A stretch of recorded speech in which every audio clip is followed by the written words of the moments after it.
सो hello everyone, हर हर Mahadev, welcome back to exam rider. And आज हम लोग अपने लेक्चर नंबर 3 पे हैं ऑफ चैप्टर नंबर 3, जिसके अंदर हम लोग बहुत ही इंपॉर्टेंट प्रॉब्लम को स्टडी करेंगे। जैसे हमारी प्रोड्यूसर कंज्यूमर प्रॉब्लम बहुत इंपॉर्टेंट थी, उसी तरीके से हमारा प्रिंटर स्पूलर प्रॉब्लम भी बहुत ज़रूरी है। ओके, इसको भी एक बार ढंग से देखते हैं। सो इसके अंदर हमारे पास बेसिकली क्या रहता है that there is one pointer being used by multiple user, not a pointer, sorry, it's a printer. Okay, so एक प्रिंटर हमारा मल्टीपल यूजर्स इसको एक्सेस कर रहे हैं। अब देखो, अब इतने सारे यूजर्स हैं जो एक साथ कुछ प्रिंट करना चाहते हैं, तो उसमें क्या रहता है ना कि वो एक साथ तो कर नहीं सकते। मतलब उन्होंने एक साथ रिक्वेस्ट करी तो वो एक स्पूलर के अंदर जाती है कि भाई एक ने अपनी फाइल भेज दी, तो भाई अब ये पहले इस फाइल को प्रिंट करेगा, फिर दूसरी फाइल आएगी, फाइल नंबर टू, फिर आएगी फाइल नंबर 3, ऐसे ऐसे फाइल आती रहेंगी और वो प्रिंट होता रहेगा। बहुत बढ़िया। अब इसमें क्या रहता है कि इस का जो साइज़ है, जो हमारे स्पूलर का साइज़ है वो n है कि भाई n अमाउंट ऑफ तुम फाइल्स डाल सकते हो, और ये एक शेयर्ड वेरिएबल है।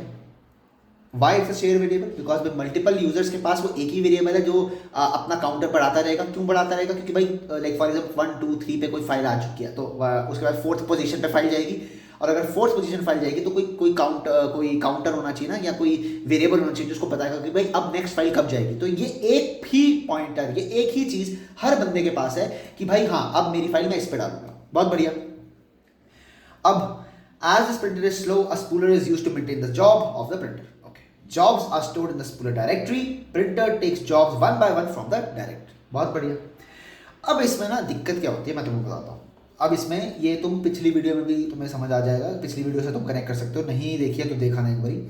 अब फॉर एग्जाम्पल तुम्हारा काउंटर यहाँ पे है, तो भाई किसी ने फाइल डाली। अब ना जब ये काउंटर अपडेट होना होता है ना, तो ये काउंटर ऐसे एक स्टेप में कंप्लीट नहीं होता। अगर तुमने डेटाबेस एंड मैनेजमेंट सिस्टम पढ़ा, जो कि मैं फर्दर अपने यूट्यूब पे कभी ना कभी तो डालूंगा ही, सो उसमें ना एक कॉन्सेप्ट होता है एटॉमिसिटी का, कि मतलब वो कोई ऐसा काम जो या तो एग्जीक्यूट होगा तो पूरा होगा, या फिर एग्जीक्यूट नहीं होगा, वो बीच में कभी नहीं रुकता, तो उसको हम कहते हैं एटॉमिक अपना वर्क। तो ये एक एटॉमिक स्टेप नहीं है। इसमें क्या होता है कि सबसे पहले सीपीयू जाता है एक रजिस्टर के पास, क्योंकि सीपीयू रजिस्टर के पास जाता है क्योंकि उसका सबसे फास्टेस्ट तरीका ही यही है, it's the fastest way to do it. CPU जाता है रजिस्टर के पास, वहां वो स्टोर करता है अपने काउंटर की वैल्यू। उसके बाद इसको वो करता है प्लस प्लस। इसको प्लस प्लस करने के बाद वो इस रजिस्टर की वैल्यू वापस से अपने उस काउंटर में अपडेट कर देता है। लाइक फॉर एग्जांपल हमें क्या था कि भाई हमारा काउंटर है, तो हमें क्या होना चाहिए, count equals to count plus 1 और परसेंटेज एन। क्यों? कि भाई अगर आखिरी नंबर पे पहुंच गए तो भाई वापस ऊपर चले जाओ, ठीक है ना, वापस अब इस पोजीशन पे एडिट होगा, ठीक है ना। तो ये जो काउंट, ये वाला जो सिस्टम है, ये अपडेशन जो होती है ना, इस अपडेशन को करने के लिए सीपीयू इस पूरे प्रोसेस से जाता है कि पहले रजिस्टर में जाता है, रजिस्टर में काउंट की वैल्यू शो करता है, रजिस्टर को प्लस प्लस करता है, फिर रजिस्टर को काउंट में डालता है, और फिर ये मॉड्यूलर सिस्टम लगता है, ठीक है ना। तो इस तरीके से ये पूरा का पूरा सिस्टम चलता है। एंड ये जो प्रोसेस है, इस प्रोसेस में अगर बीच में कहीं भी प्रियम्पशन हो जाती है, कहीं भी वो प्रोसेस रोक देता है, तो क्या होता है कि अगर लाइक फॉर एग्जांपल एक बंदे ने अपनी, मैं तो बताता हूँ, अब जैसे फॉर एग्जांपल मेरा काउंटर यहाँ पे है, ठीक है, फाइल नंबर 4 ने पहले अपनी फाइल डाल दी यहाँ पे, फाइल 4। अब उसके बाद बिना अपडेट करे ये प्रियम्प्ट हो गया, और अब फाइल नंबर 5 आने के लिए वो यहीं पे आएगी, तो इसको वो काट देगी, इसको रिप्लेस करके फाइल नंबर 5 डल जाएगी, जिसकी वजह से तुम्हारा यहां पे डेटा लॉस हो जाता है। यहां पे तुम्हारा हो जाता है डेटा लॉस। और ये डेटा लॉस क्यों होता है? Because there is no synchronization between them, ठीक है ना।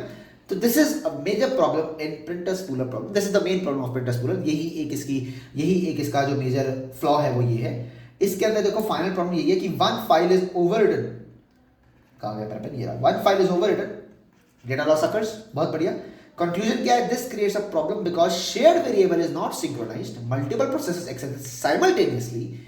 This is another example of race condition. ठीक है जी।